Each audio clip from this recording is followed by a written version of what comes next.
ஆண்டவருக்குள் பிரியமான சகோதரே சகோதரிகளே, இன்றைய பதிலுரை பாடல் 130 திருப்பாடல் 130 நமக்கு கொடுக்கப்பட்டிருக்கிறது. அதில் 5வது வசனம் ரொம்ப அழகா, கடவுளுக்காக நாம் ஏன் காத்திருக்க வேண்டும்? ஆண்டவருக்காக ஆவலுடன் நான் காத்திருக்கின்றேன், என் நெஞ்சம் காத்திருக்கின்றது. அவரது சொற்களுக்காக ஆவலுடன் காத்திருக்கின்றேன். விடியலுக்காய் காத்திருக்கும் காவலரை விட என் நெஞ்சம் என் தலைவருக்காய் ஆவலுடன் காத்திருக்கின்றது என்று சொல்லி அங்கு தாவீது அரசர் கடவுளுடைய பிரசன்னத்திற்காக, கடவுளை காண்பதற்காக தன்னுடைய வாஞ்சையை, தன்னுடைய ஏக்கத்தை வெளிப்படுத்துகிறார். பிரியமானவர்களே, இது உதவிக்காக கடவுளிடம் உதவி வேண்டி மன்றாடக்கூடிய ஒரு உன்னதமான திருப்பாடல். இன்றைக்கு பல நேரங்களில் நம்முடைய தேவைகளை, நம்முடைய மன்றாட்டுக்களை ஆண்டவருடைய பாதத்தில் நாம் முன்வைக்கின்றோம்.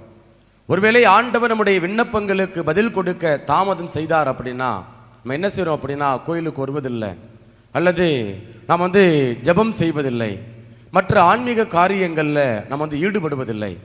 ஆனால் தாவீது அரசர் சொல்றாரு, நான் ஆண்டவருடைய வார்த்தைக்காக, ஆண்டவருடைய வார்த்தை என்னில் எப்போது செயலாற்றும் என்று நான் ஒரு காவலன் விடியற் காலையில் எப்படி அங்கு காவல் காத்து கொண்டிருக்கிறானோ, அதே போல ஆண்டவருடைய வார்த்தைக்காக நான் காத்து கொண்டிருக்கிறேன்.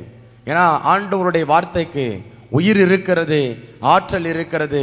அது இரு பக்கம் வெட்டக்கூடிய அந்த வாளை விட கூர்மையானதாக, வலிமை வாய்ந்ததாக இருக்கின்றது என்பதை நம்ம எபிரேயருக்கு எழுதிய புத்தகம் அதிகாரம் 4 இறை வார்த்தை 12 நாம் வாசிக்கின்றோம்.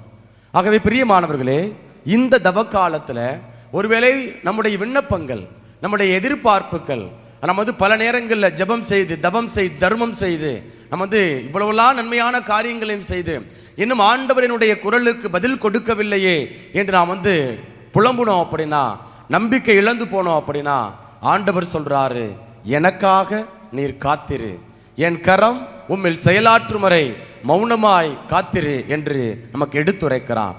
ஆகவே இன்றைய நாளில் ஆண்டவருடைய வார்த்தை நமக்கு கொடுக்கக்கூடிய இந்த உன்னதமான இந்த வாழ்வியல் செய்தியை, அந்த சிந்தனையை நாம் செயல்படுத்த இறைவன் நமக்கு தேவையான வல்லமையை, ஆற்றலை தர வேண்டும் என தொடர்ந்து இந்த வழியில் மன்றாடுவோம்.